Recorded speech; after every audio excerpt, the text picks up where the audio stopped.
and was also advertised on the NESA website. And it is held in accordance with the Energy Regulator Act, in which affected parties are given an opportunity to submit their views and present relevant facts and evidence to the energy regulator. The hearing is governed by the NESA rules on public hearings, which can be summarized as follows. All parties will be required to make their presentations under oath.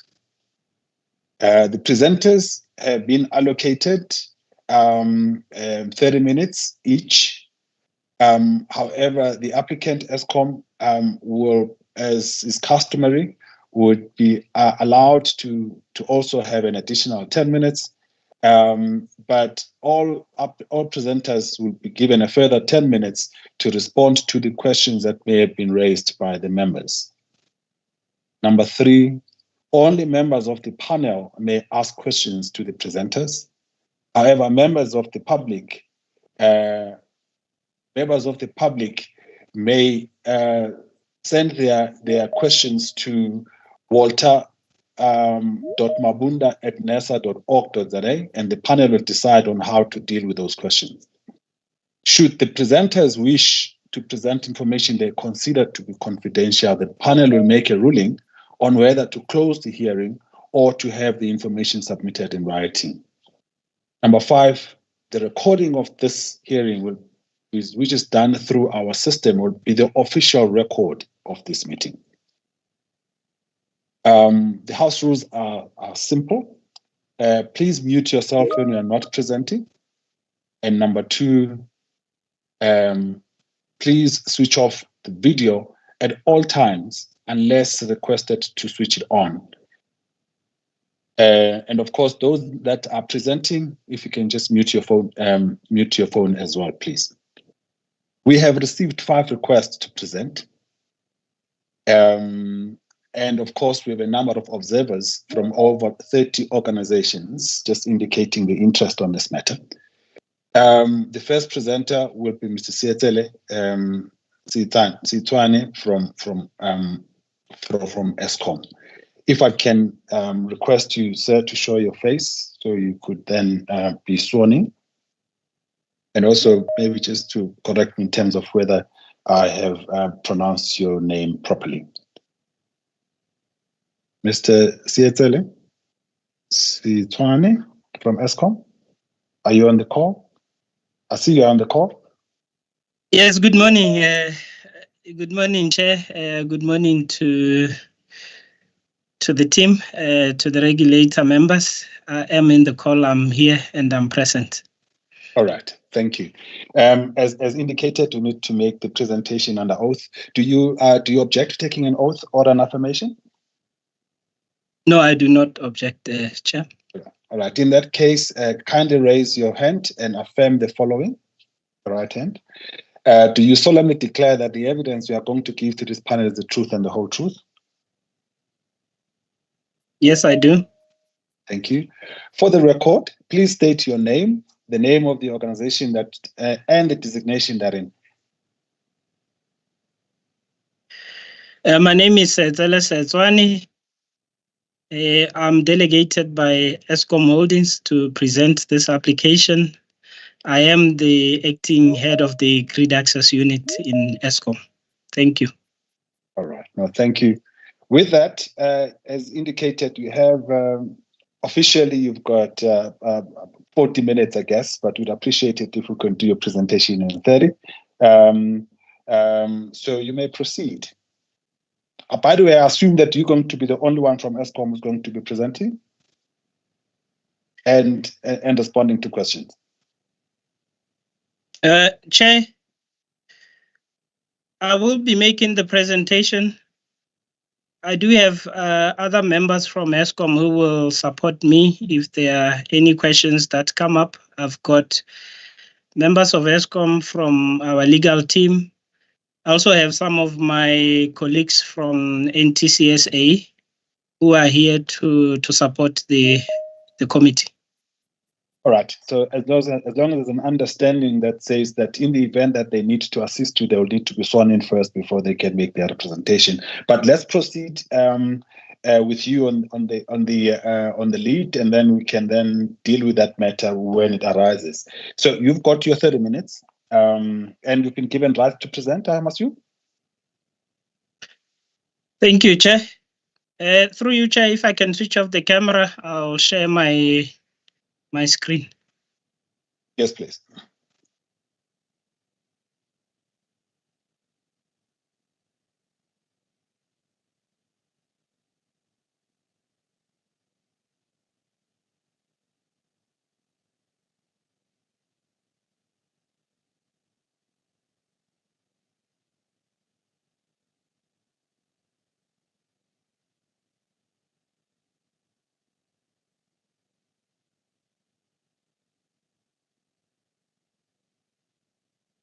You may want to put it on a slide mode. I think it might be so it can show slightly bigger. Thank you.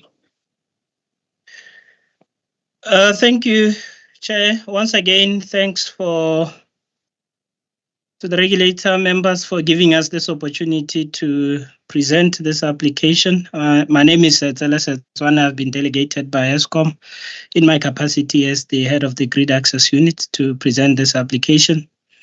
As I indicated, I'm also supported by other colleagues from Eskom and from the NTCSA.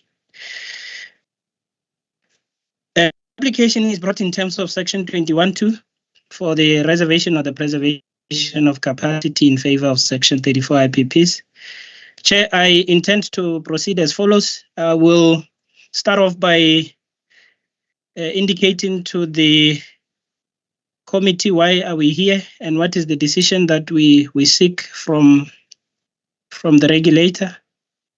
And then I will take a step back and paint a picture of the context and give some background to what gave rise to the current application.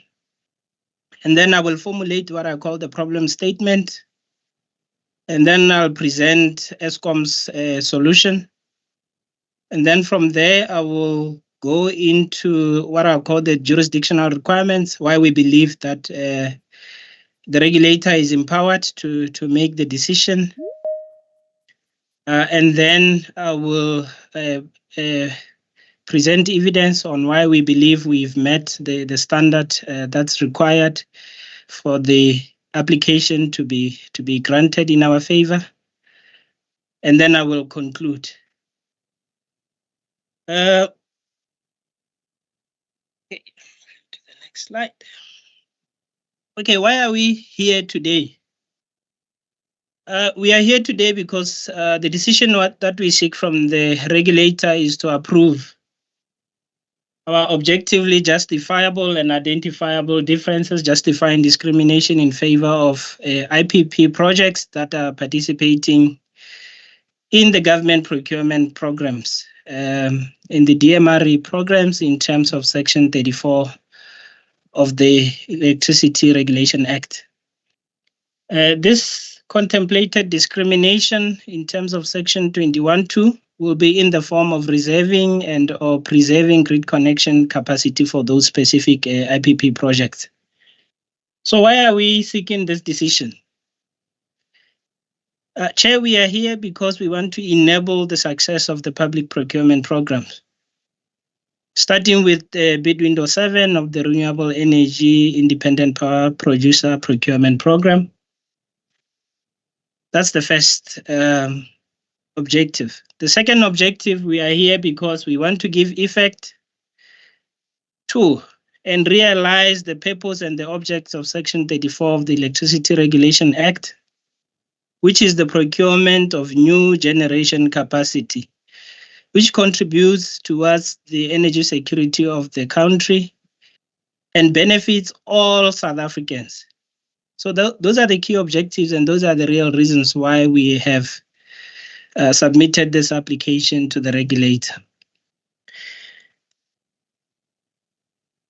In terms of the context, I want to quickly paint a picture of where we find ourselves and what gave rise to the current application. We are in a reforming and an evolving electricity industry. And since the inception of the government procurement programs, Eskom, through the Grid Access Unit, we've connected over 110 IPP projects to the national grid. And that has contributed almost 8 gigawatts of new generation capacity. The bulk of that 8 gigawatts comes from the government procurement program. In the last year, 2023, we have seen a significant increase in the demand for grid connection capacity. This demand, just in the 2023 financial year, we are sitting with an interest that exceeds 70 gigawatts. And in our opinion, we call this exponential increase in that demand. On the right, I've shown a picture of the demand in terms of the capacity. I've also painting a picture of the demand in terms of the number of applications that we have received as the Grid Access Unit. Chair, these are real customers we have paid, have applied and paid for our cost estimate fees. So this is not just an interest, it's real and credible applications that we have received. The grid is not growing at a rate and at a pace and scale to be able to absorb or connect this demand. So the end result is that we've seen a very fierce competition for the limited grid connection capacity that we have. And our second observation, Chair, is that the public procurement program follows a very structured procurement process in terms of the Section 34. And it's subject to the rigors of the procurement legislative requirements, and it's backed up by the Government Support Framework Agreement and other government guarantees. Whereas in the private sector, this is what we call asymmetric requirements. In the private sector, we have seen a private sector or Schedule 2 applications that are mainly in the form of bilateral agreements with private off-takers, and they move with more agility to capture whatever limited grid capacity is available in the network. Our opinion and our submission is that without any form of policy or regulatory action, the public procurement programs have very dim prospects of success. And we have seen that with the outcome of bid window 6, where the IPP office could not award preferred bidders for wind projects in the Cape area. So we believe that is an outcome of the context within which we find ourselves. And that is what gave rise to, this is the context, Chair, that gave rise to our current application. On the next slide, let me start off by clearing the key principles and explaining the principles which guide us as the network service provider. As a network service provider, we are bound by the Act itself, the Electricity Regulation Act, the applicable regulations, the grid code, to apply principles of non-discriminatory and open access to the grid. So we support all our customers, private or so-called Schedule 2, and public or the so-called Section 34 IPP projects. So to that extent, as Eskom, we have implemented, in the past year, we have implemented our interim grid capacity allocation rules to ensure that we test the credibility of these projects that need or demand grid capacity from us, and to ensure that the capacity that we allocate is allocated to projects that they have demonstrated that they are credible and that they are ready and they are in compliance with this first ready, first served principle. Secondly, we continue to accelerate the implementation of our network development plans, including the transmission development plans.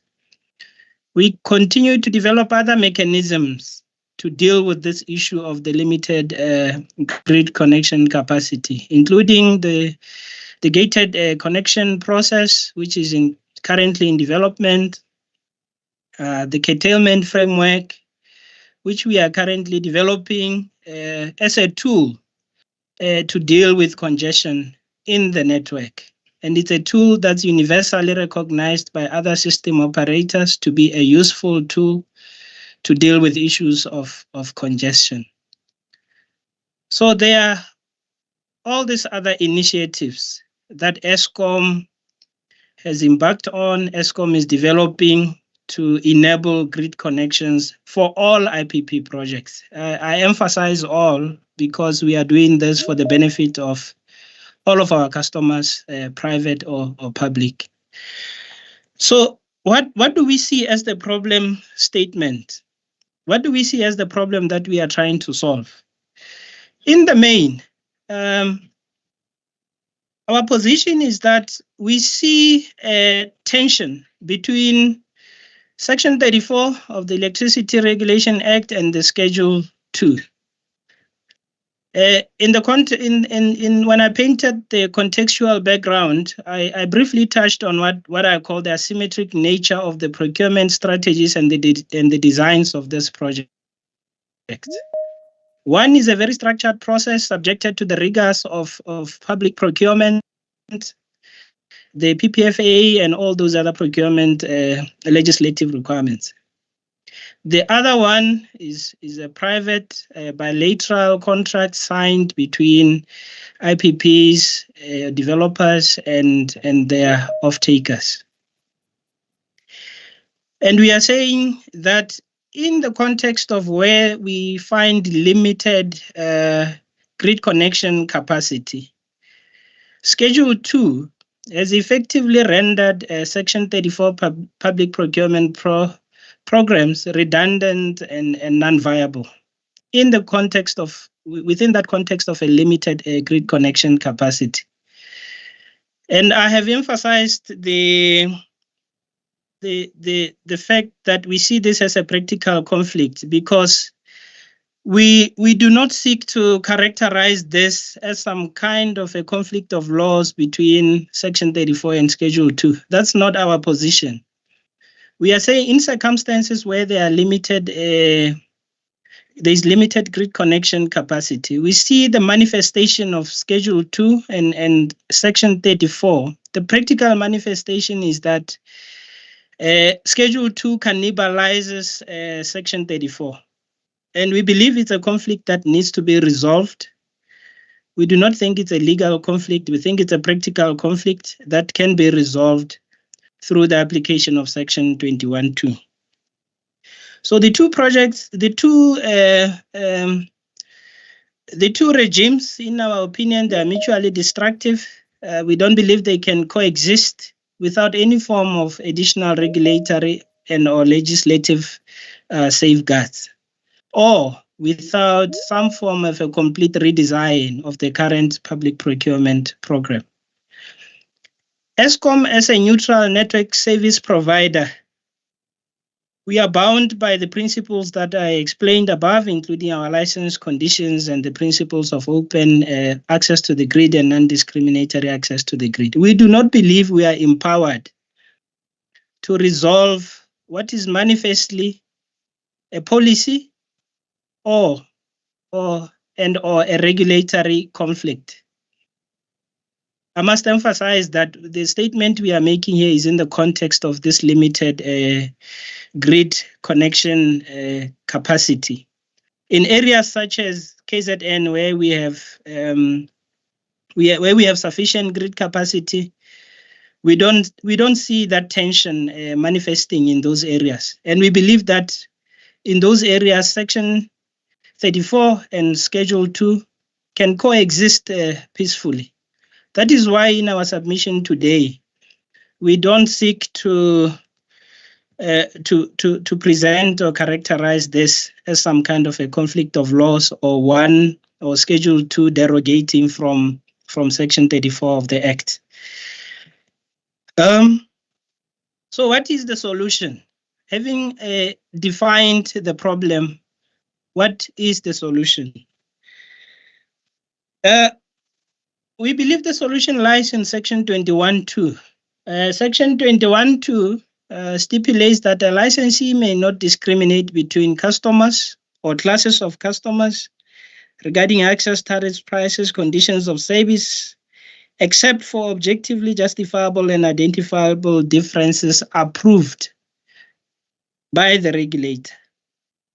So this provision allows the regulator that in the circumstances that I have painted, where there is limited grid connection capacity and there is tension between the Schedule 2 projects and the Section 34 IPP projects, the regulator, the jurisdiction of the regulator is invoked so that the regulator can intervene and approve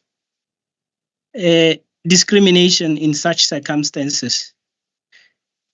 So we believe that the legislators, in their wisdom, they could foresee that such circumstances could arise. And those powers, in terms of Section 21.2, are vested in the regulator to approve where there is a need for discrimination. Section 21.2 must be read together with the grid code and our license conditions. We quote a few sections here, Chair, without being exhaustive. And in the interest of time, we will briefly touch on these two. For example, our transmission license states that the licensee shall ensure undiscriminatory access to users of the transmission system. Clause 4 of the grid code, amongst others, states that the grid code is intended to provide customers with the assurance that network service providers, such as Eskom, will provide open access to their defined services. So having regard to all the statutory and the regulatory framework as painted above, Chair, it is clear that as Eskom, we may not discriminate between different classes of customers in relation to the grid access services that we provide, unless we have shown good cause why we should do so. And once we have demonstrated that we have very good reasons for discriminating, those good reasons must be presented to the regulator, and the regulator must approve such discrimination. And that is the reason why we are here. And this is the solution that we believe will resolve the problem statement and the tension between Schedule 2 and Section 34, Chairperson. Have we met the test? We believe we have met the test for the following reasons. IPPs are our valued customers in terms of the Act itself, in terms of the grid code. The key section here is Section 1 of the Electricity Regulation Act, which defines the customer to mean any person who purchases electricity or a service that's relating to the supply of electricity. In our detailed submission, we have elaborated on why we believe all IPPs are our valued customers.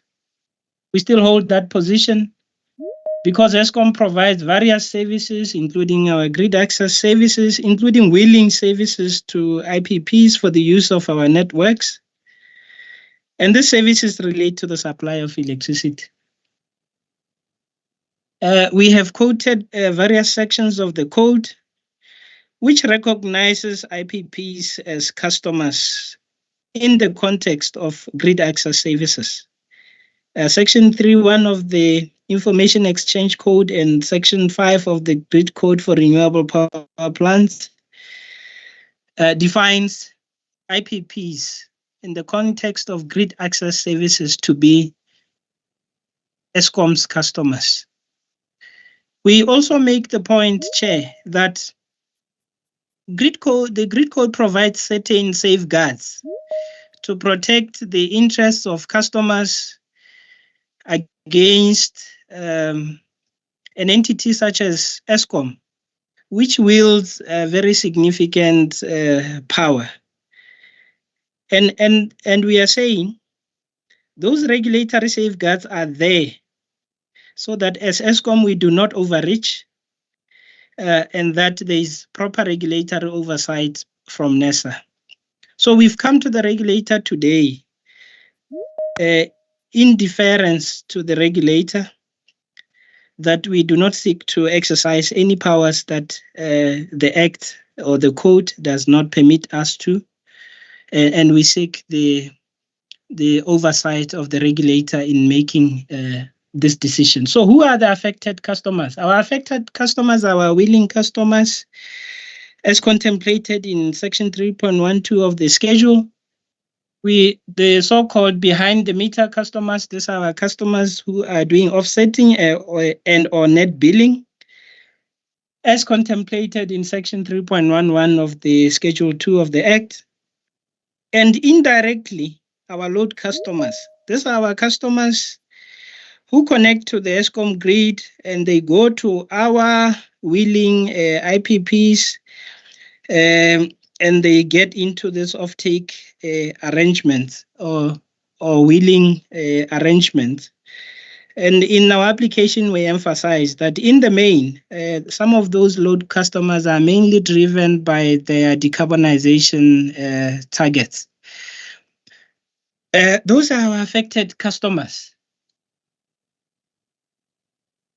We are required in terms of Section 21.2 to provide objectively justifiable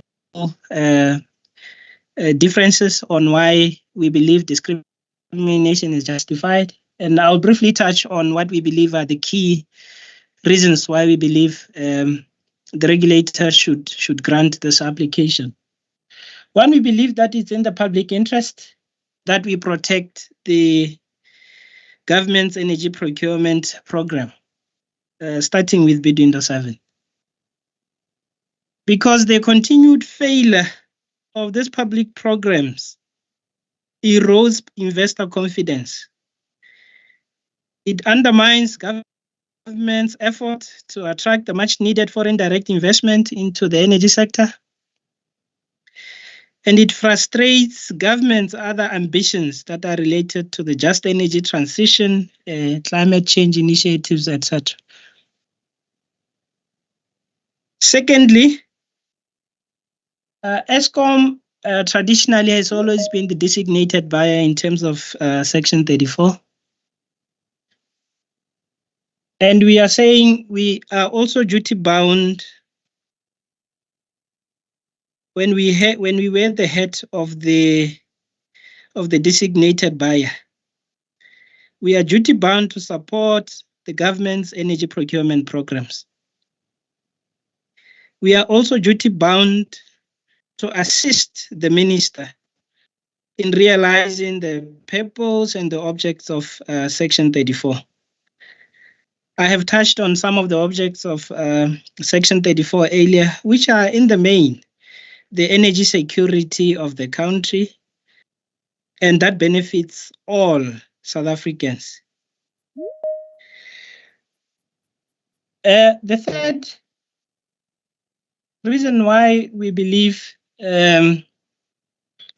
discrimination in favor of the public procurement programs will be warranted is because without any form of protection,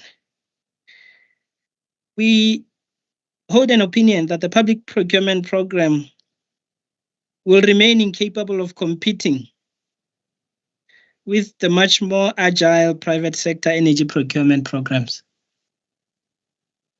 And that is because of the reasons that I touched on earlier, that the government procurement programs, the public procurement programs have to endure the strictures and the rigors of legislation, procurement legislation and other requirements, because it's conducted in the interests of the public,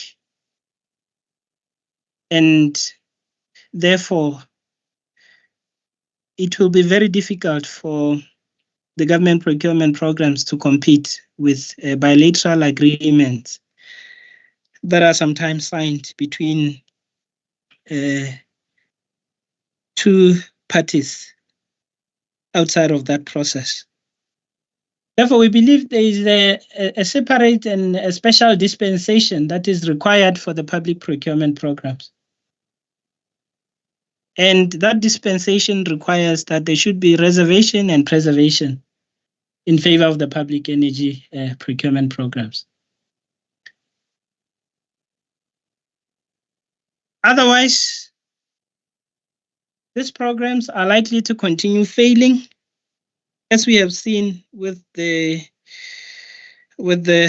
past failures of the public procurement programs. And we do not think that is in the best interests of the country. We do not think the failure of the public procurement programs is in alignment with the objectives of Section 34. So we believe there should be a special dispensation, Chair, in favor of public procurement programs. In this last slide, I'll touch briefly on issues of implementation. Once a decision is granted, is it a decision that we are capable of implementing as Eskom? The answer is yes, we are fully capable of implementing the decision that we seek from the regulator. And how are we going to implement that decision? We are saying in the event of reservation, in specific congested areas of the network, I must emphasize that we are talking about specific congested areas of the network. It's not a blanket regulation, colleagues.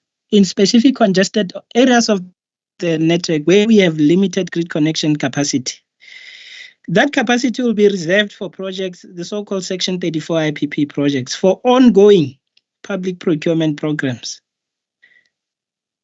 So, in other words,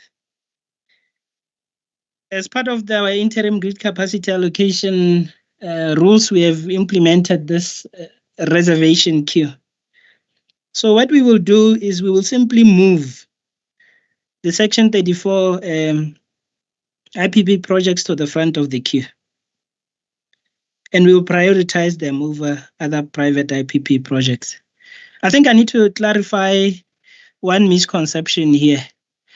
The moving projects to the front of the queue, it doesn't necessarily mean those projects will have timeline or cost advantages. For us, it's a risk. We are mitigating the risk. And I'll briefly explain the risk. Projects that are moved to the front of the queue, more often in the context of this congested and constrained network, most often they have to build new substations and build new lines. So it is not a time or a cost advantage for those who are being moved to the front of the queue.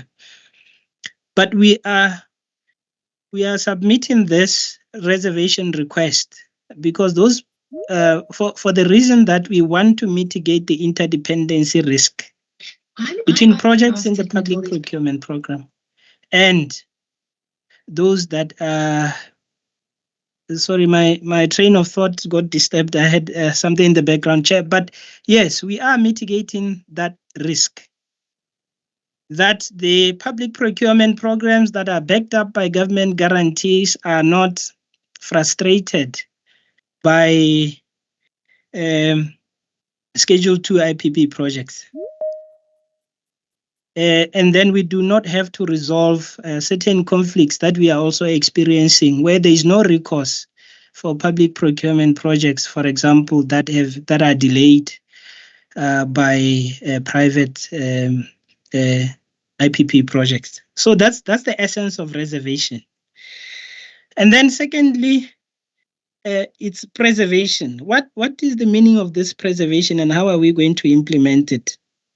If there is a Section 34 procurement program that is being contemplated, and our grid connection capacity GCCA assessment report has identified available grid capacity, and the procurement program shall make use of that specific capacity or a portion of that capacity, then that specific capacity will be preserved for the Section 34 IPP projects. So this once again is in the context of where we have limited grid connection capacity. We cannot accommodate all projects.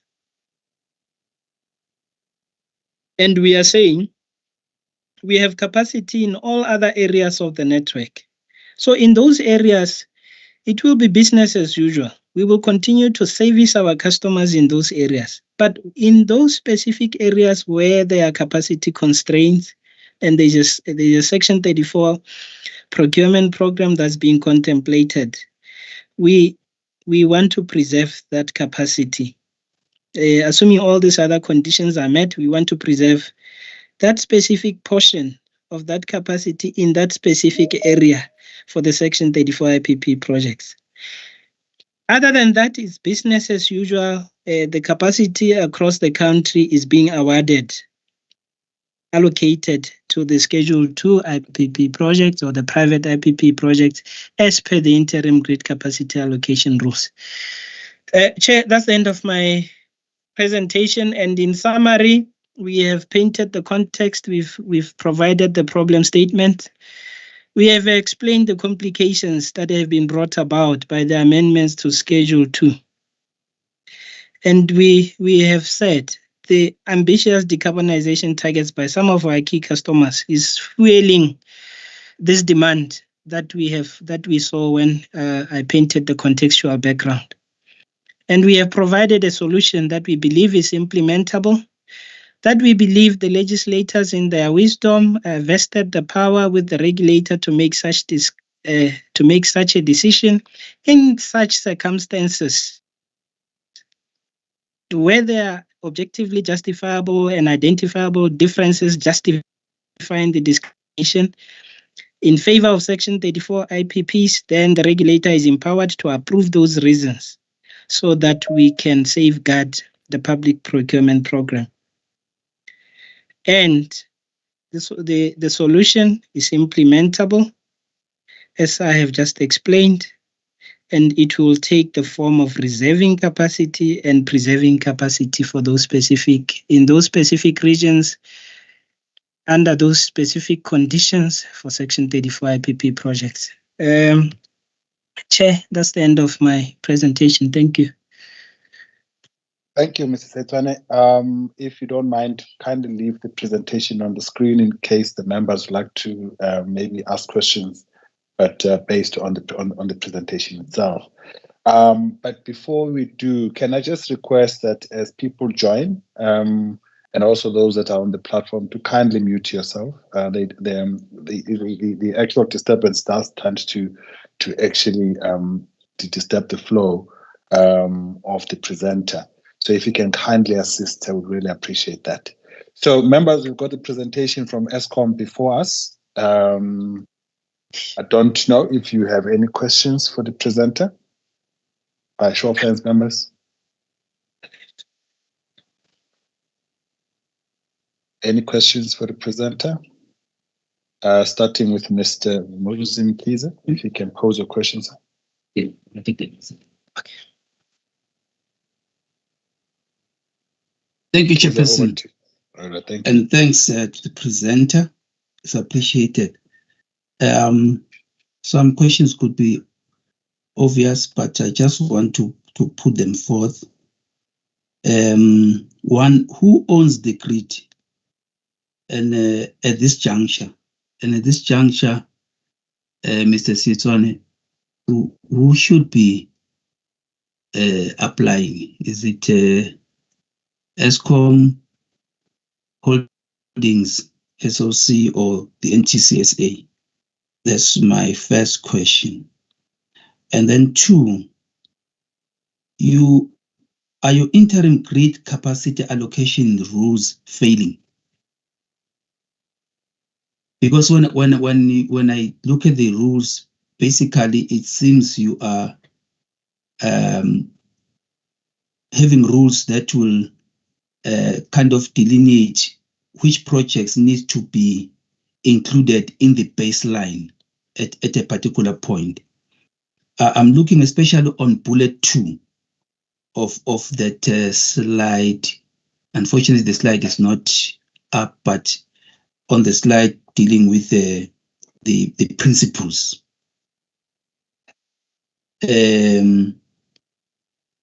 Where you are saying that they are first ready, first served, and if that first ready is applied strictly, will there be such a need for this? Because that on its own will then, for me, it will amount to endorsement of the rules, which will then be able to cater for what you are trying to do.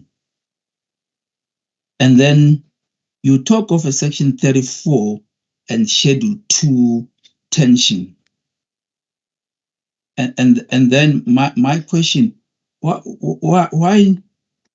not infuse section 21(4)(c) aspects in terms of those who connect to contribute towards grid stability in the long term, because you've got a long-term view. And if I look at section 34, because it's a guarantee, they're backed by some guarantee, and looking at it from the end user perspective, one would think that having schedule 2s that are more guaranteed in terms of supply could actually turn out to be an advantage to the end user. I would just like you to know, to understand, going back also to the issue of you saying that section 34 are valued customers, to ask if are there some changes or contractual arrangements that could make schedule 2 projects valued customers as well. So in other words, I'm saying, is there a way of upgrading the affected customers to reach the level of valued customers instead of seeing them as being mutually exclusive in terms of preference, or to be having this tension that you are talking about? And then on your solution, you're only looking at section 21(2), and I'm saying if you look broadly, what about other, using a combination of other sections to arrive at the same kind of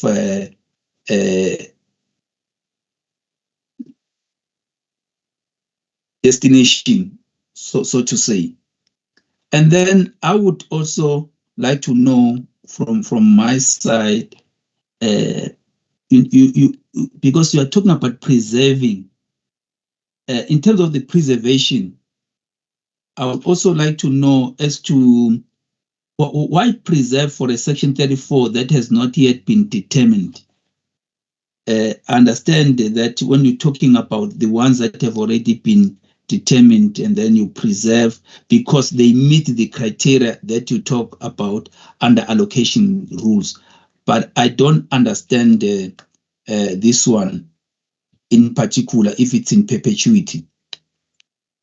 And then why didn't Eskom, why didn't you provide specifics of the customers that are going to be discriminated against, where they want to connect, when their applications lodged in relations to the private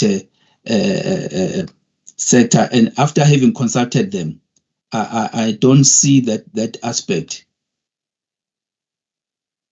And then, as I said earlier on, just bringing them to the same footing, and maybe to say upgrading the rules. That is in essence my trust in terms of trying to get to the same lending and having due consideration of Section 21(4)(c), which talks to the issue of the stability of the transmission infrastructure.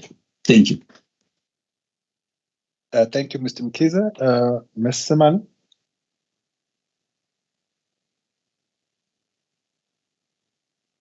Thank you very much, Chair, and thank you to Mr. Sitswele from Eskom and team. From my side, the first question, I think I don't have the presentation with me, so I won't be pointing him directly to slides. So the first one is that in his presentation, he alluded to the fact that the grid capacity space is fiercely competed.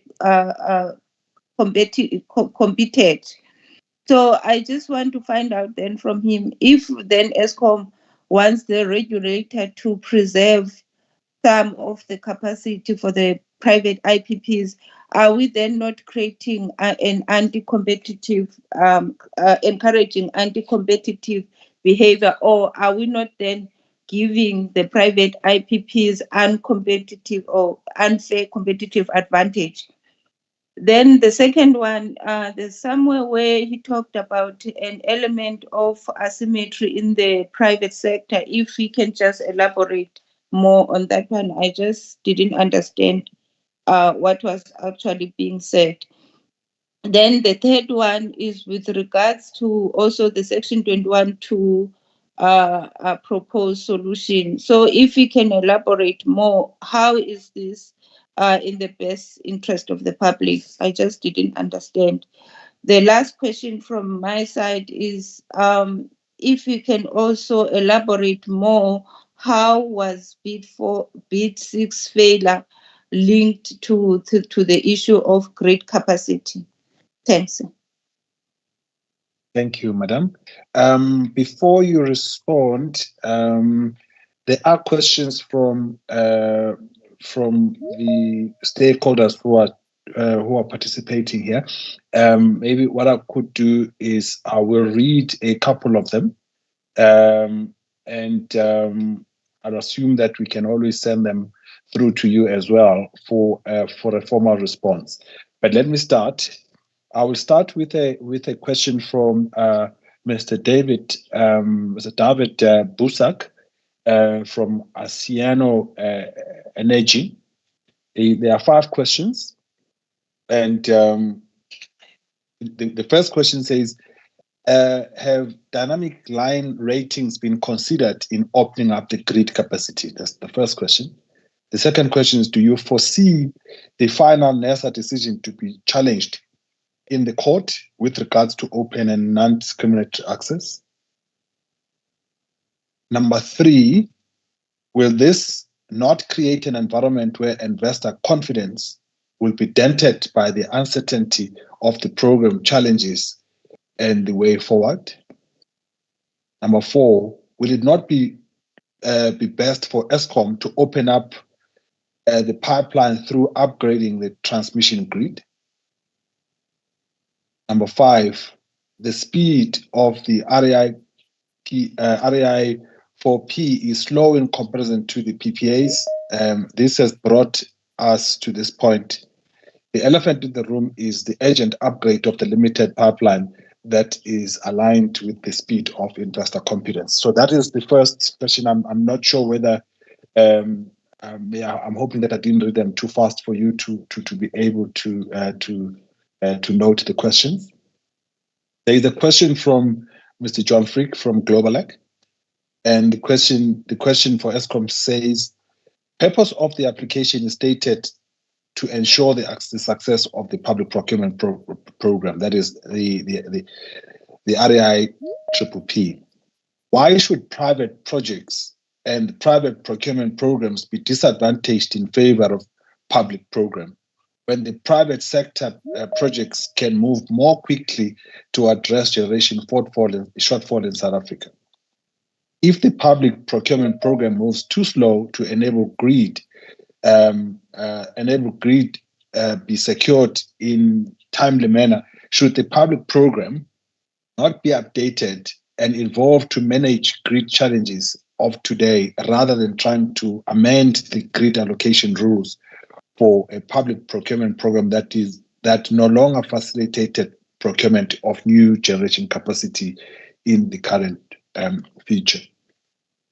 That's the third question. The other question came from, so let me just look at, all right, so I looked at that. The third one, sorry, I looked at that as well. The third one also comes from Globalec, I think, sorry, unless this is captured twice. It comes from Globalec. It also says, what is the rationale for the Eskom GAU as a custodian of grid being party acting on behalf of the public procurement program, particularly the RIPP, and attempting to protect and preserve the public procurement program, rather the custodian of the public procurement program, namely the Department of Electricity and Energy and the IPP office? Yes, The reason why Eskom is bringing this application is unclear to me.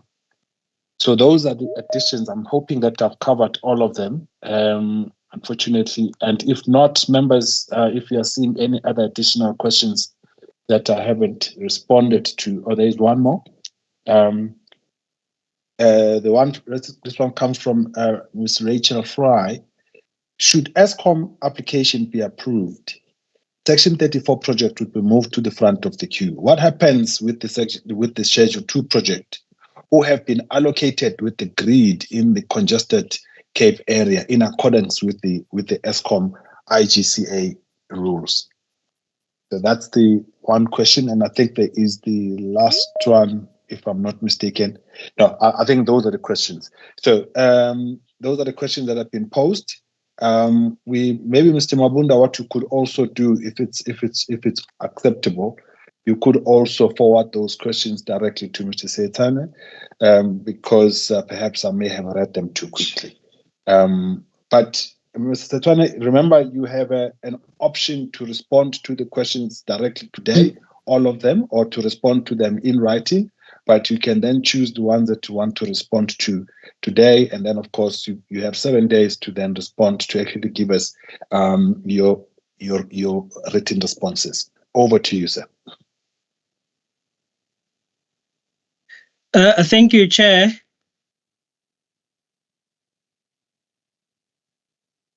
Chair, I'm mindful of time. I will attempt to address the questions that I can address. I might not fully elaborate on some of the answers, and for those we will give written responses within the 7-day window as provided for. Let me start off by Mr. Mkhize's question: who owns the grid? We have submitted this application on behalf of Eskom Holdings. In the application itself, we have indicated our locus standi in terms of, which is premised on us being licensees, in terms of the distribution license and the transmission license.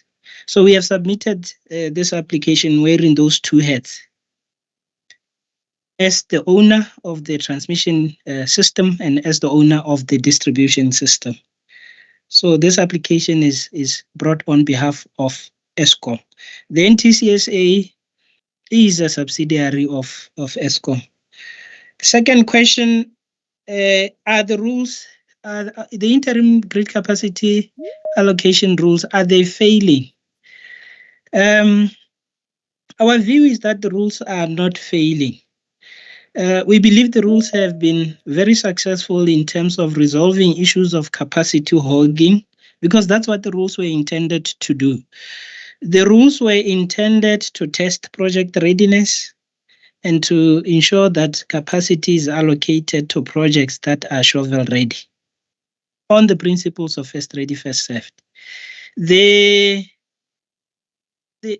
context within which we find ourselves, I think earlier I did when I was painting I was showing the numbers and the exponential increase in the number of applications. I emphasized that these are credible projects, in our opinion. Very credible projects. We take them through our ECA criteria.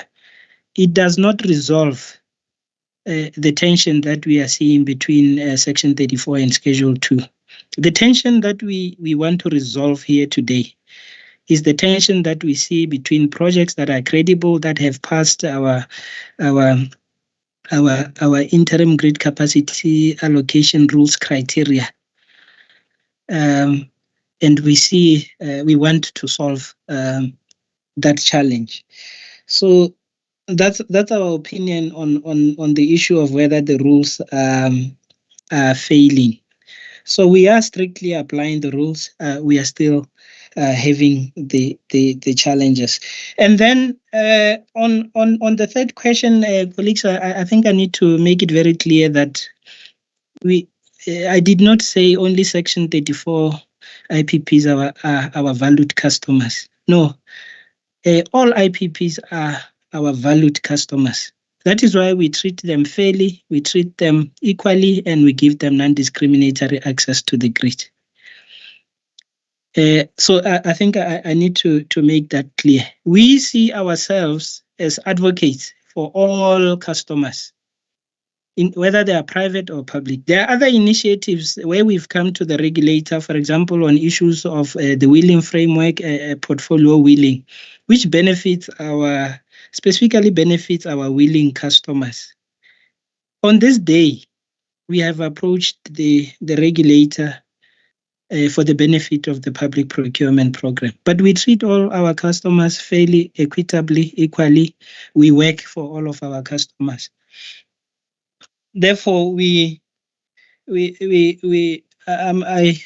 just wanted to articulate that point, that we are not saying Schedule 2 IPPs are not our valued customers. As a neutral grid provider, we have no interest in where the generation capacity comes from. We have all these customers who are making use of our network and our services, that are paying for our services through the use of connection and use of system charges and so on. So they are all our customers. And I just wanted to clarify that point. On the I think Mr. Mkhize went to touched on Section 21(4)(c) and the contribution towards grid stability. We do acknowledge that, Mr. Mkhize, we have relied on Section 21(2) simply because Section 21(2)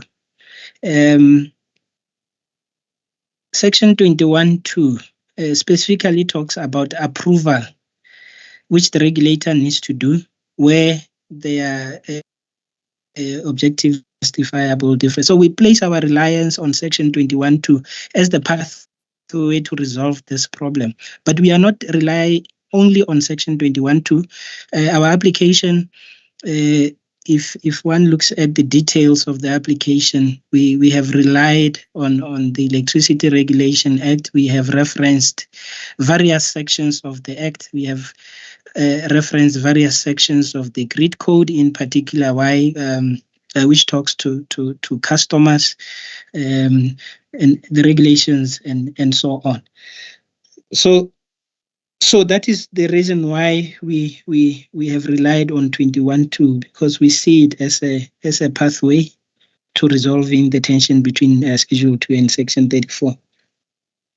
Who are the customers who are affected? I listed the affected customers, colleagues, our wheeling customers, our behind the meter customers, our load customers who are also affected indirectly because they cannot achieve their decarbonization targets.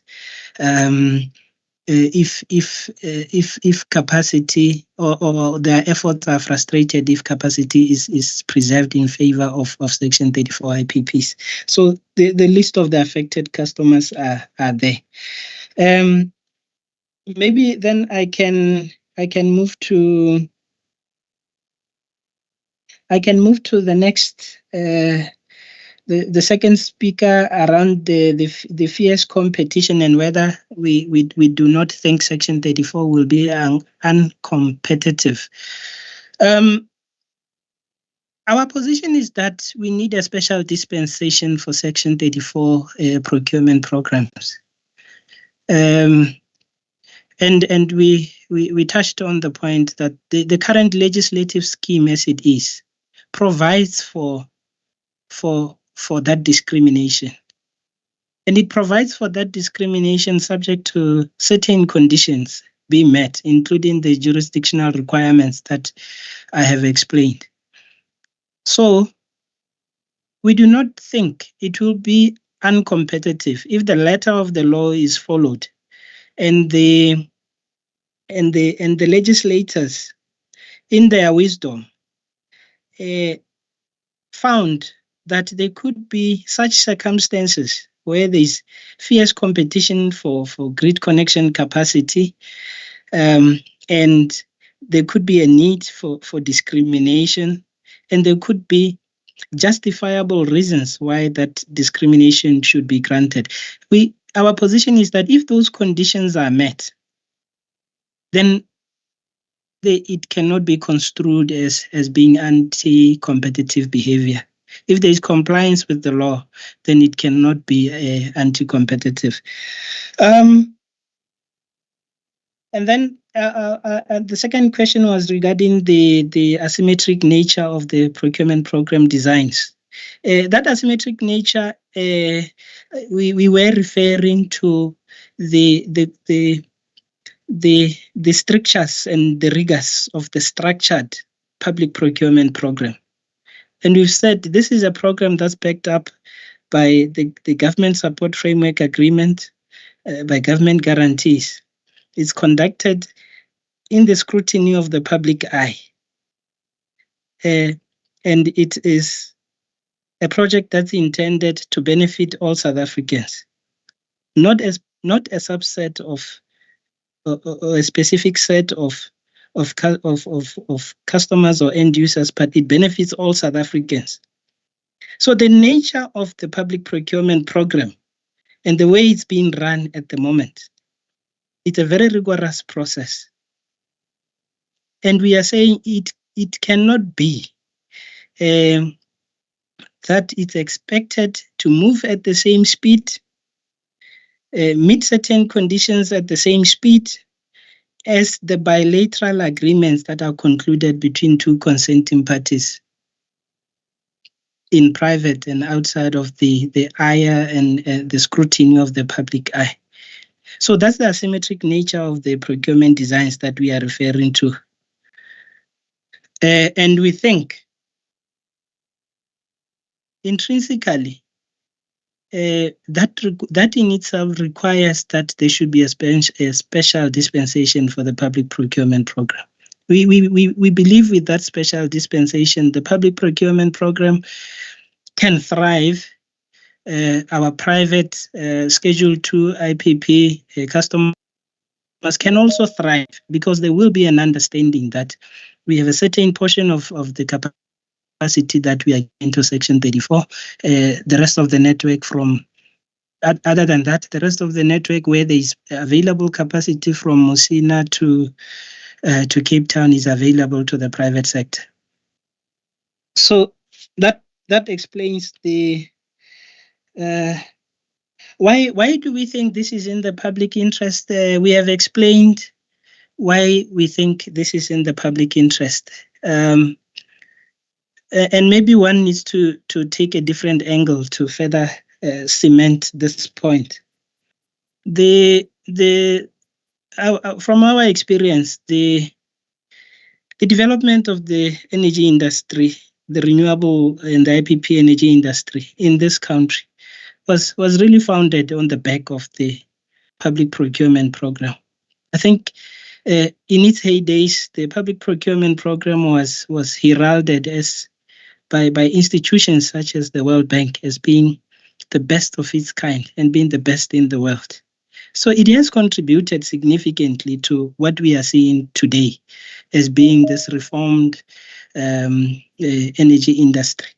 So we believe what that has done is that it has attracted foreign direct investments into the country.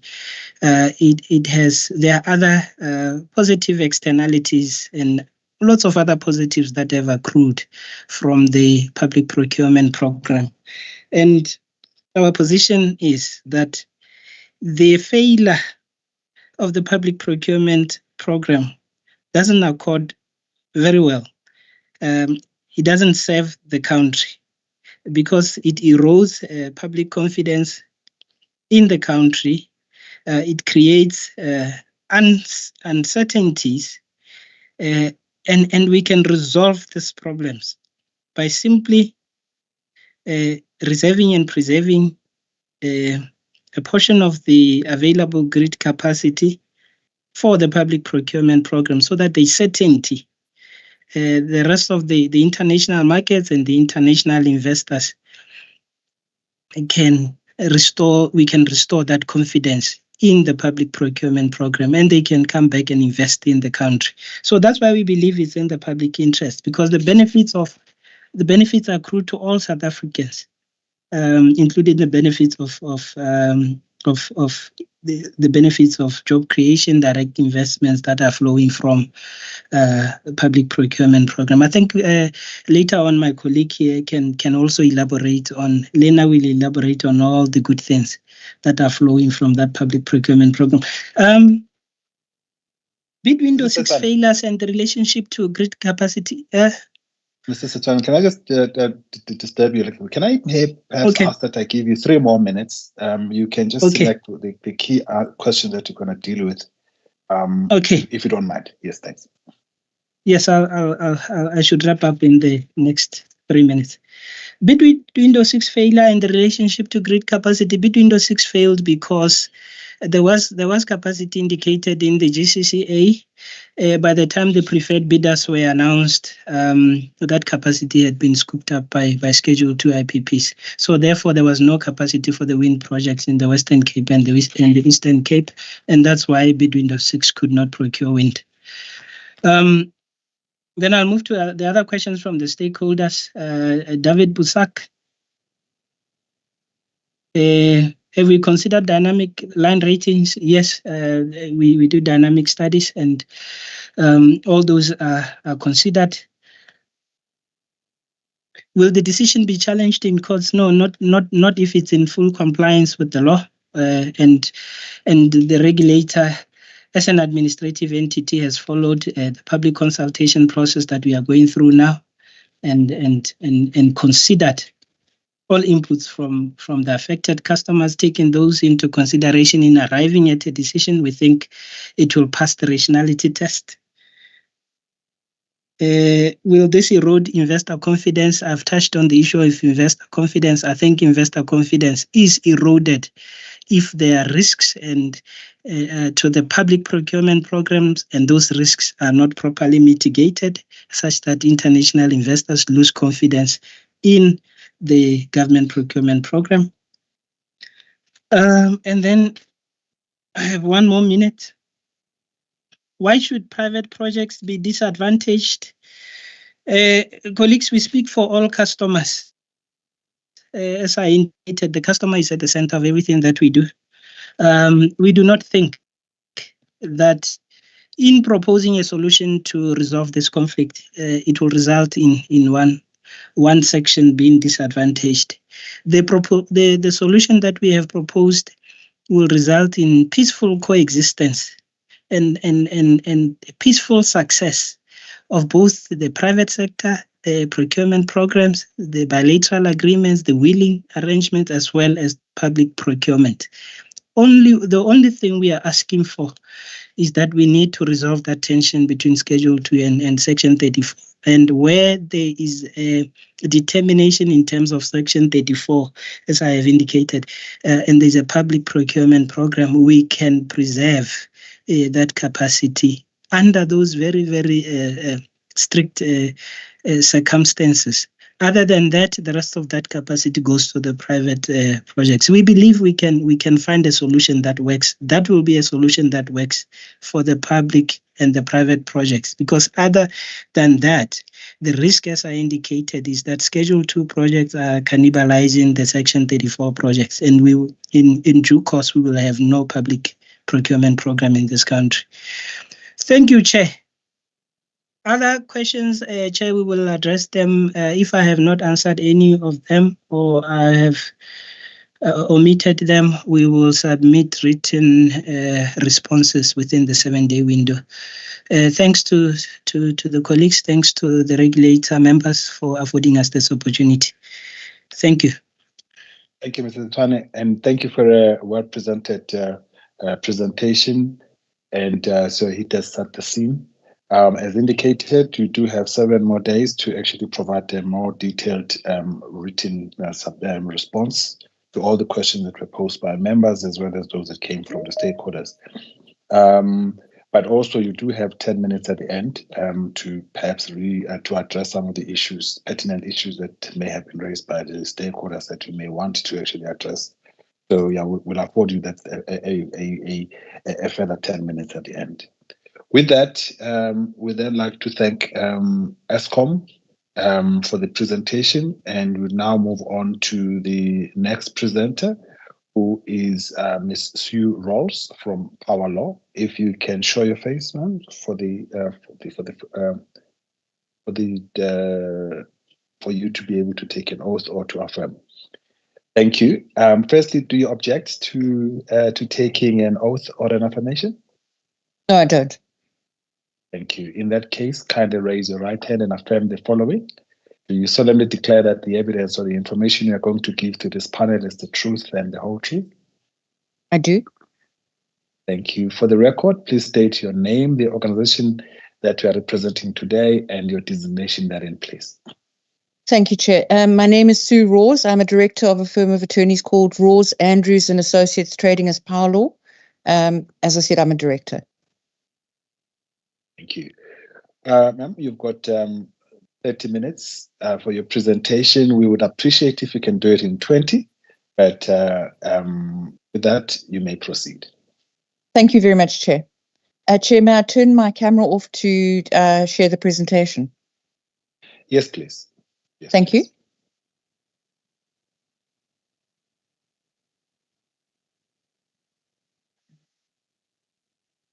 Chair, I'm having an issue pulling up the presentation. I had asked the members of the NERSA team if I did have this issue, if they could share on my behalf. I'm sure Mr. Mabunda will be able to do that. Oh, that? No, that's, sorry, that was me Yeah. doing the wrong. Maybe we can ask Mr. Mabunda to share it on your behalf. Mr. Mabunda, I apologize, Chair. I had done a dry run, but clearly it didn't work. No, that's okay. It's understandable. Mr. Mabunda, please assist. Good morning, Chair.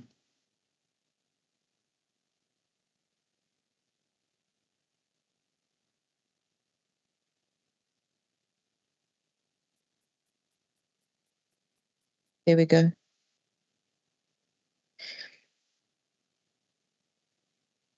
So thank you very much, Mr. Mabunda, for doing that.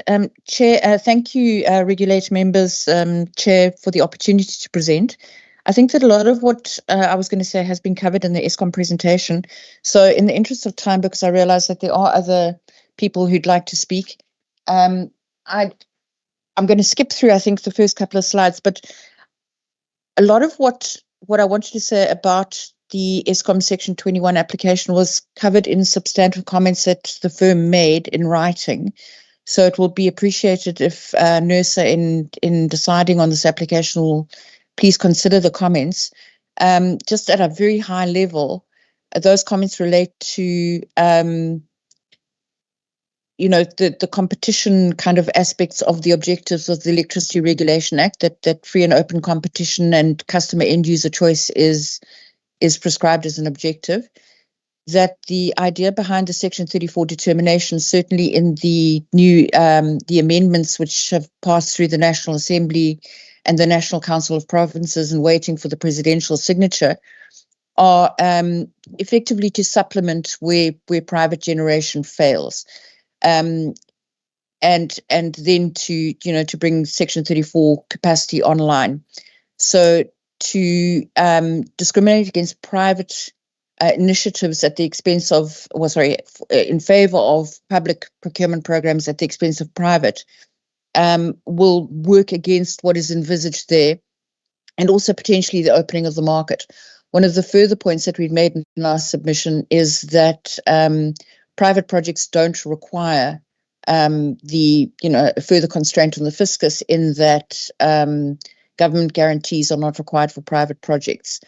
So we'd made, as I said, substantial comments on the application, and we also advanced the view that we thought it was slightly disingenuous to say that the Schedule 2 projects were what was effectively, there was a suggestion in the application that Schedule 2 projects were causing the transmission grid capacity issues. They're not. It is, there's a grid capacity constraint issue which has evolved as a result of a failure to upgrade the transmission system, and it revolves around what is available for allocation to those who are willing and able to put generation capacity to connect it. In the interests of what is going on in the country at the moment, I mean, yes, we have had, a couple of months of no load shedding, but we still have severe constraints on generation. The idea that, the most available generation can't come online because of an uncertain public procurement program is probably not in the best interests of those in the country, including those who are going to have to fund it, being either the taxpayer or the end-use customer. So those are some of the comments that we made. What I really wanted to center this presentation on, though, was not so much the pros and cons of Eskom wanting to reserve or preserve. Sorry, Mr. Gumede, do you want to speak?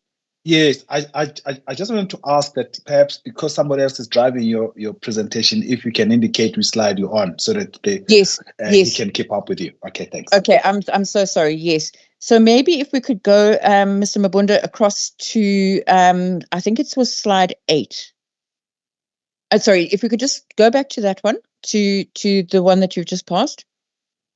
So what the Eskom presentation, what the application has asked for is under Section 21.2. And Section 21.2 says that licensee, in this case Eskom, with regard to its transmission or distribution businesses, can't discriminate except for objectively justifiable and identifiable differences approved by the regulator. So effectively under Section 21.2, the licensee can't discriminate at all. If there's any discrimination at all, it's got to be that which has been approved by the regulator. That's an absolutely key principle.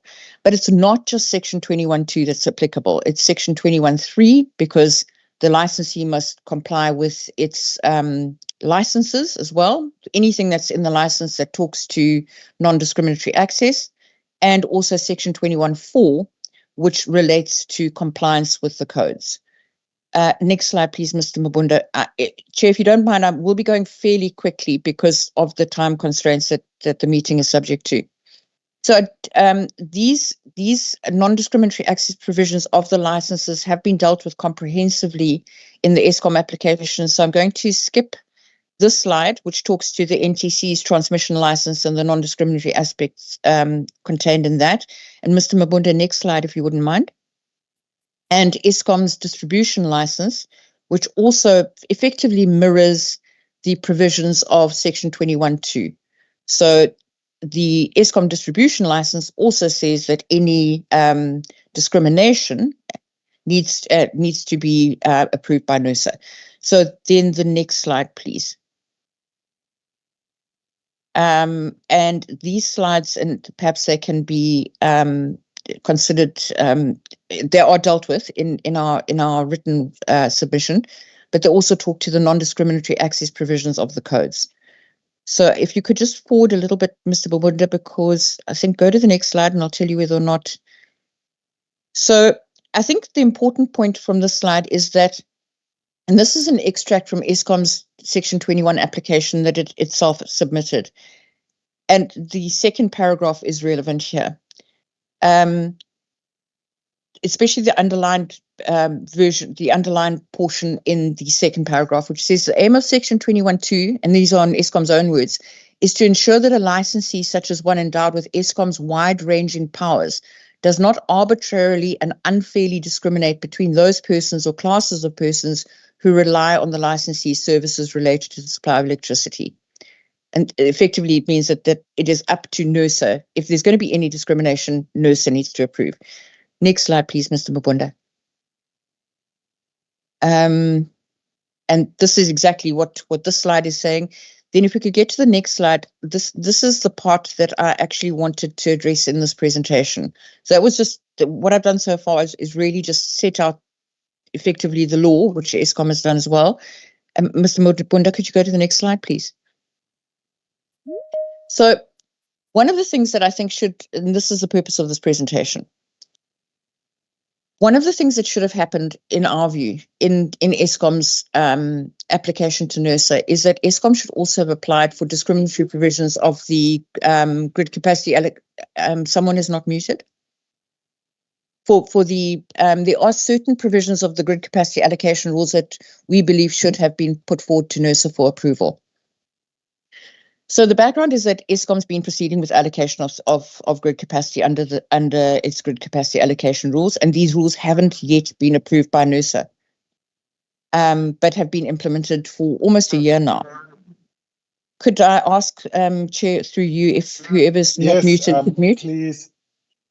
Mr. Mateja, if you can assist us, please, for those that are not actually speaking, can you mute them, please? Otherwise, it does disturb the flow. Thank you. And also, thank you very much to the colleagues, please mute yourself. Thank you very much, Chair. That's much appreciated. So the concern that we have is that there's been this implementation of the rules, and I think that the view that's been expressed by Eskom is that the rules are not discriminatory and therefore do not have to be put before NERSA as regulator to approve any discriminatory behavior on objective and justifiable reasons. But for reasons that I'm going to go into in the next couple of slides, we believe that there's a potential discriminatory effect that's taking place at the moment. And the purpose of this presentation is to say that Eskom's application under Section 21.4 should have included certain aspects of ICGAR as well for the approval of the regulator. So the concern that we have that is because of the effectively pre-implementation before approval of ICGAR, there's a risk that by the time the rules are put forward to NERSA for approval, the scarce grid capacity is going to have been allocated. And after the fact, NERSA may look at the grid capacity allocation rules and go, that's not something that we would have approved had it been submitted to us much earlier. So as we've heard and as we've seen, under the ERA, Eskom isn't allowed to discriminate in allowing access. And once again, reiteration, the proposed discrimination must be approved by NERSA. Mr. Mabunda, could we have the next slide, please? So this is the concern at the moment, is that the effect of the rules is that grid allocation is not given to IPPs which contract with as yet unlicensed traders. So there's this kind of a circular effect that's happening at the moment. And I'll get to what the timing effects of the whole allocation process is with Eskom's grid connection approval process. But fairly early on during the grid connection process, there are provisions in ICGAR that say that IPPs in the budget quote process, and I don't want to get too technical because I just want to plant the seed of the concept here. IPPs which are entering into PPAs or heads of terms with unlicensed traders at that stage in the grid connection approval process run the risk of forfeiting their allocation to the grid. And this is one of the provisions of the ICGAR at the moment. And the issue with this is that because of the severe threat that IPPs face, in that they've gone through a certain process under the capacity allocation rules, they get to a certain process, and Eskom says, you've got a PPA with an unlicensed trader, unless you can show us an alternative offtake, we are going to potentially revoke your access to the grid. It means that IPPs are not going to be interested in entering into PPAs with unlicensed traders going forward. The issue, and that's because of the threat of losing grid allocation and going back to the beginning of the grid queue. The issue is this, that aspirant traders, so those who are going to be putting forward their trading license applications, who have not got there yet because there are certain requirements that are, that NERSA requires for trading license application, aren't going to be able to apply for trading licenses. And this is because one of the requirements that NERSA has in its trading license application is that generator PPAs must be in place. So this, if a trader isn't able to show that it has generated PPAs, it's not at this stage going to be successful in its trading license application. Because IPPs will potentially lose grid allocation if they enter into generator PPAs with unlicensed traders, they are not going to be willing to do that. So, and there's an additional issue. The additional issue is that that aspirant traders, so those who have not yet had their trading licenses approved, will not be able to produce to NERSA Eskom consent, which is also a requirement at the moment of trading license applications. So there are two things. One is that because of the way that ICGAR is being implemented at the moment, there's a threat to those who want to license their trading activities that they won't be able to find GPPAs, generator PPAs, and also there's NERSA will not be issued with consent by the network service provider being Eskom, because the ICGAR requirements have not been complied with. And the net effect of this is that there's going to be potentially a massive limitation on the number of licensed traders, because there are only, as we know, about 4 or 5 licensed traders. All new traders which are going through the process of wanting to apply for trading licenses are being constrained by the implementation of ICGAR because of this. So, Mr. Mabunda, could you have the next slide, please? So, in our view, the effect of this provision of the rules is discriminatory. And it's discriminatory against IPPs, which wish to contract with traders. It's discriminatory against customers, which wish to procure energy from traders, and the traders, the aspirant traders themselves, because it means that effectively they won't be able to have their trading licenses granted because they won't comply with those conditions. So the concern that we have is this could have the unintended consequence of foreclosing a large part of the competitive market, which is envisaged by the ERA Amendment Bill. It could also be anti-competitive conduct by Eskom, because Eskom is monopolistic, it's vertically integrated, and it controls access to essential infrastructure in the form of the grid. And, trading entities could be seen as competitors to Eskom, and there's a duty that Eskom has to all of its customers and to all users of the grid. Mr. Mabunda, next slide, please. The timing issue becomes this. There's a long process involved in Eskom's allocation of grid capacity.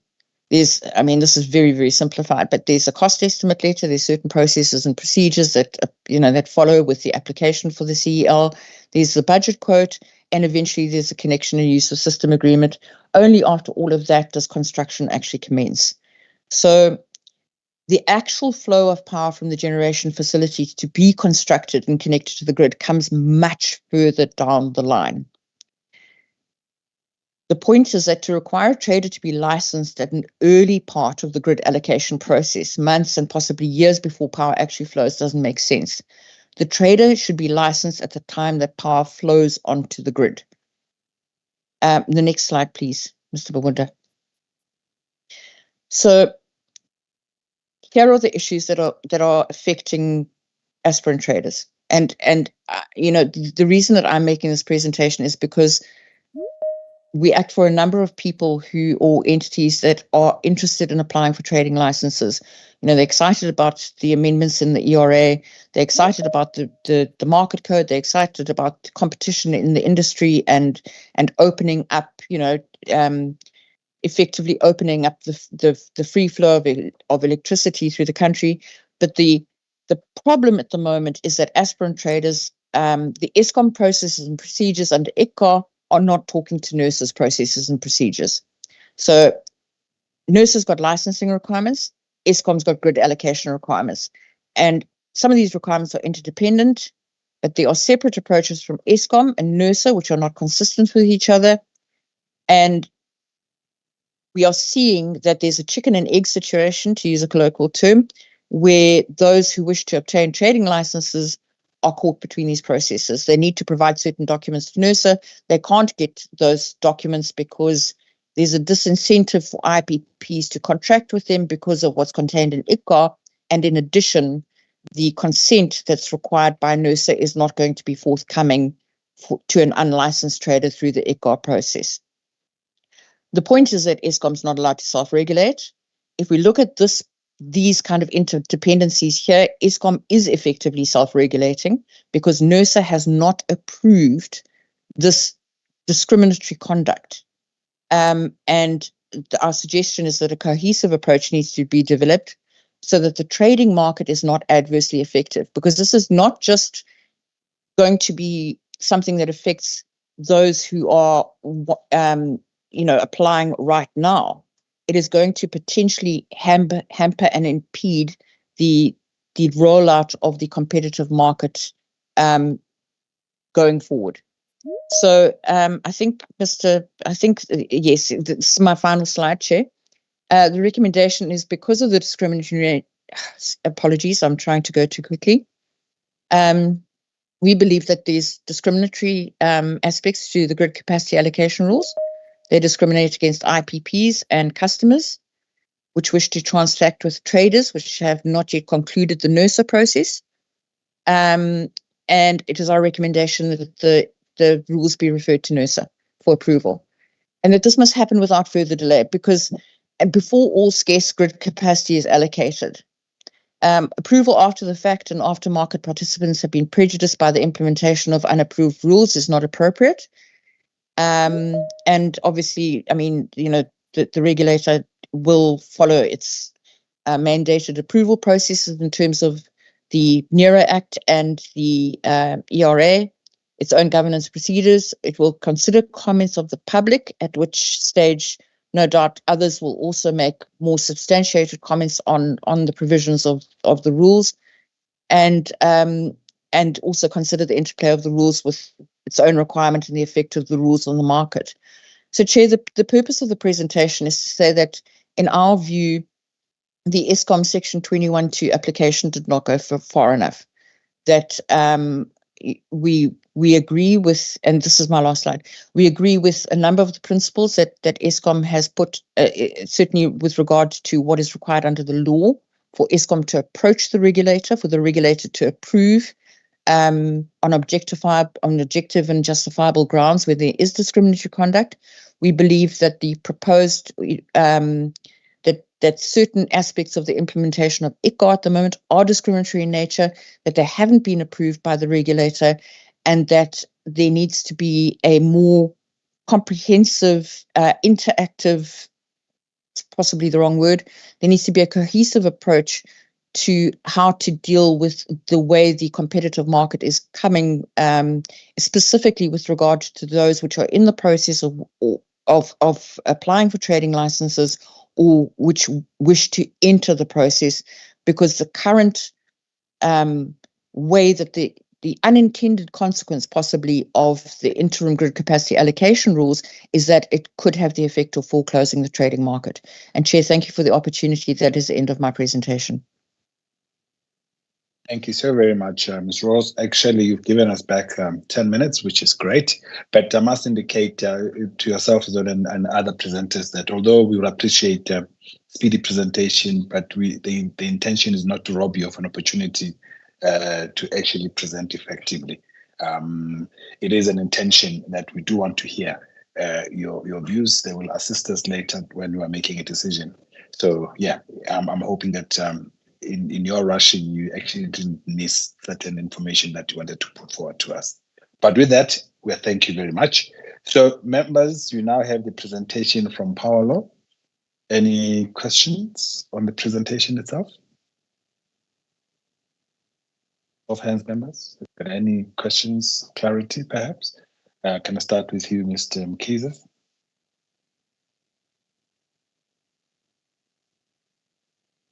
Thank you, Chairperson, and thanks, Madam Suros. I get it that, in essence, just confirm if my understanding is correct. In essence, what you are saying is that these grid capacity allocation rules should be approved by NERSA, and you are saying that what Eskom seeks to do could be fairly accommodated under the rules, albeit modified, which rules must be approved by NERSA. Just to confirm if this is the main thrust of your presentation, if I understand correctly. And then two, I think it will help maybe to provide a written justification as to why the rules need to be approved by NERSA, not necessarily respond here and now. They would, because one would think they would also go through the grid advisory committee. And then the specific clauses that you are also aggrieved under the rules would be of assistance. And just to ask if, in your understanding, there wasn't any consultation process followed in developing those rules, such that people would, at this juncture, cry foul around these such rules. Yeah, I will leave it at that for now, Chairperson. Thank you. Mr. Mkhize, Advocate Sithole. Thank you, Chairperson, and thanks to Ms. Roos for her presentation. Chair, mine is just points of maybe clarity or requesting her to elaborate on her submission. Chairperson, when she mentioned the Eskom's reliance on Section 21.2, she didn't really emphasize, or may have missed this, the last part of that particular section, which says that except objectively justifiable and identifiable differences that needs to be approved by the regulator. I didn't get a sense that, or rather get an indication whether she is saying Eskom's application or submission is objectively justifiable and have identifiable differences that requires approval by the regulator. And again, she also mentioned that Eskom's reliance on Section 21.2 doesn't go far enough. So I'm not sure what does she mean with that, whether she agrees that 21.2 is what Eskom should be relying on, but they should have expanded more in terms of their presentation. I didn't get that. And lastly, she also stated that what Eskom is proposing is basically discriminatory in terms of giving access to the grid. So if she can just elaborate on those points for me, I'll appreciate it. Thank you. Thank you, Advocate Sithole. Mr. Mkhize, I saw your hand came up again. Are you covered? I'm covered, Chairperson, by what Advocate Sithole said, because I'm trying to come back on the merits of what Eskom has put forth in terms of it being in compliance with Section 21 in being just objectively justifiable what they are putting forward. Thank you. Thank you, Mr. Mkhize. Perhaps the question from myself, Mr. Ross, would be: if you were in NERSA's shoes, how would you deal with this with this application? Just a broad question. Hopefully, you'll be able to just give us an opinion. All right, those are the questions from us. If you can maybe deal with them. I didn't see anything on the or there are questions. Apologies, Mr. Mkiza. Maybe you can assist me with these questions. I don't know if you had a chance to read them, but there was a question. I'm not sure it's directed to. I think it may be directed to Eskom. Okay, no, that's fine. All right, Ms. Ross, if you can assist us with those questions, please. Thank you, Chair. And Chair, I do apologize. I'm having intermittent access issues on the internet because I'm in the Eastern Cape and there's a storm. So I may not have heard all of the questions, but I think that, so if I can just go back to what I think I heard, in dealing with,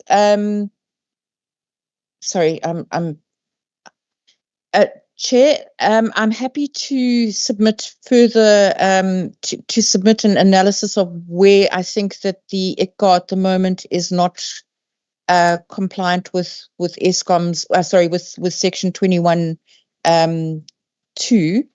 And I'm going to deal with these questions as I heard them coming through intermittently. I do apologize.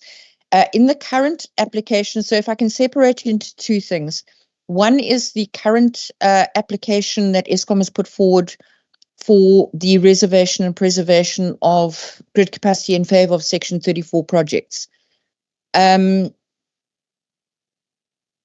have certain views about that. I think that I would not, if I was the regulator, I would not be inclined to grant that application because I think that there are compelling reasons. I think there's electricity coming onto the grid from private projects. That electricity is being dispensed through the grid to nearest applicable loads, no matter who it is sold to under bilaterals. It is enhancing security of supply throughout the country at the moment. It is coming in at bilateral prices which are affordable. It is not underpinned by government guarantees. It is coming on quickly. The most project-ready, the most shovel-ready projects are being considered by Eskom to get that capacity onto the grid. There are, in a number of these IPP projects, obligations on, as when I say IPP projects, on the private projects, there are obligations on private developers to actually conform to Eskom's requirement to strengthen grid capacity, to build as part of the project. And importantly, these projects do not require a further strain on the fiscus by way of the provision of the government guarantees. So my own view is that the private sector is why rely on public procurement programs if you don't have to, is the short answer to that. In answer to what I thought I heard Mr. Mkhize saying, and thank you to Mr. Mkhize and to Advocate Sitole for their questions, I am happy to put in a further substantiated response as to why I think that there are certain provisions of the grid capacity allocation rules that that don't comply with Section 21.2 in that there's discrimination which hasn't been approved by NERSA. I'm very happy to point out the provisions. The provision that I'm most really relying on at the moment in the grid capacity allocation rules is that says that in the budget quote, in approving in the budget quote part of the grid allocation procedure, the IPPs, which are applicants, need to put forward power purchase agreements or heads of terms with licensed traders, and then certain off-taker confirmations. And the fact that the rules provide only for licensed traders at that early stage in the process means that there's prejudice to IPPs which are contracting with entities that are not as yet licensed.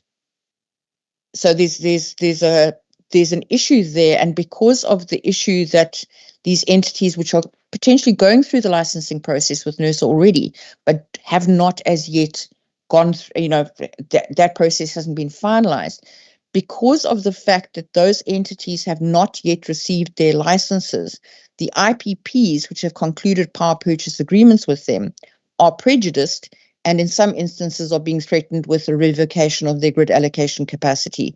And that can't be, so there's a discrimination against those IPPs which are contracting with these traders, which are actually going through the regulatory processes as required.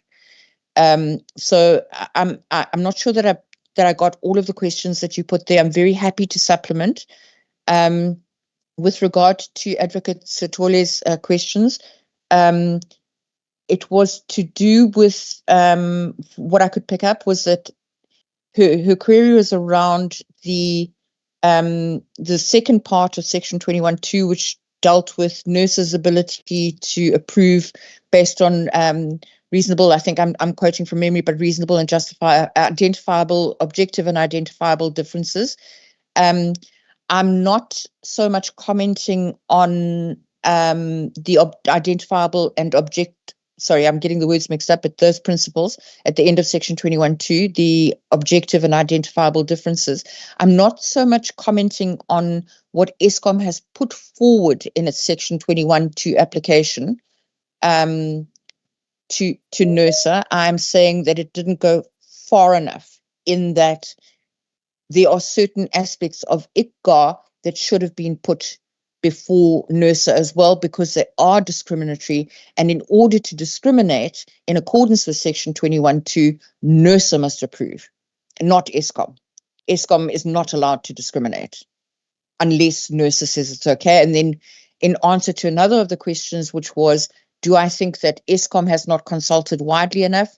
In my view, the consultation process is that which NERSA puts out, because NERSA, once it receives the application for justifiable discrimination, if I can call it that, then consults as it is doing now. So there is no application before the regulator for a discriminatory conduct under ICGAR, and I believe that there should be. And Chair, I'm sorry, I think I missed the rest of the questions, so if you don't mind, I think I should probably respond in writing because of my adverse weather conditions at the moment. Thank you, Ms. Ross. In fact, you have responded to a number of them, but I think colleagues will be able to then supplement the questions that in writing to you, and we'll give you 7 days as well to be able to actually respond and provide additional information. But we really appreciate your input and maybe a perspective that we may not have looked at, especially that from the traders' point of view, how these rules may affect traders rather than the IPPs themselves. We really appreciate your input, ma'am, and thank you. And we're looking forward to your further input in writing in 7 days' time. Thank you, Chair. Appreciate it. All right, thank you. Then we step off power law. We move on to Energy Council of South Africa, Mr. Francis Jackson. If I can see you on the screen. For the purposes of being sworn in. Thank you. We are very visible. Can I, before we start any discussion, can I ask if do you have any objection to taking an oath or an affirmation? No objection. Thank you. In that case, kindly raise your right hand and affirm the following. Do you solemnly declare the information or the evidence you are going to give to this panel is the truth and the whole truth? I do. Thank you. For the record, please state your name, the name of the organization that you are representing today, and your designation therein, please. My name is Francis Jackson. I'm a power sector specialist contracted to the Energy Council. I coordinate the business interface on grid matters with NECOM, and I'm here on behalf of the business committees established for that interface. Thank you so very much. You've got 30 minutes to present, but proceed, sir. Thank you very much. So, thanks for the privilege of being here and the faith entrusted in me by those I'm speaking on behalf of. I will gloss over the agenda and the introduction to the Energy Council. Hopefully everyone is familiar with the Energy Council. Briefly to share that the Energy Council has a broad membership and in addition coordinates this broader business representative structure that interfaces with NECOM on energy matters. So this includes additional sector representatives and subject matter experts with B4SA under the presidency. So what I'll share today is the substantive content of a submission we've made in writing, but two interpretations of the application.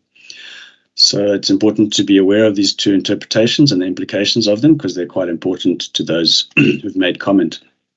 So firstly, the application requests approval to preserve and or reserve capacity for public procurement. And additionally, it refers to REAP bid window 7 in a couple of points in the document and can be kind of seen as a case study for this application. So we're responding on two scenarios. The first is that this isn't for a blanket authority. The first is that this isn't for a blanket authority or preservation for any public procurement, and as a precedent.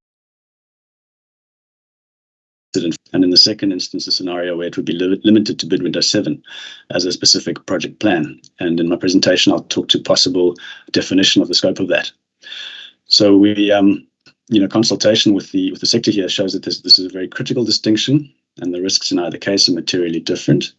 And whether or not there's an interpretation of it being for a blanket approval or a limited scope, the sector is very concerned about the two scenarios and has distinctive comment on each.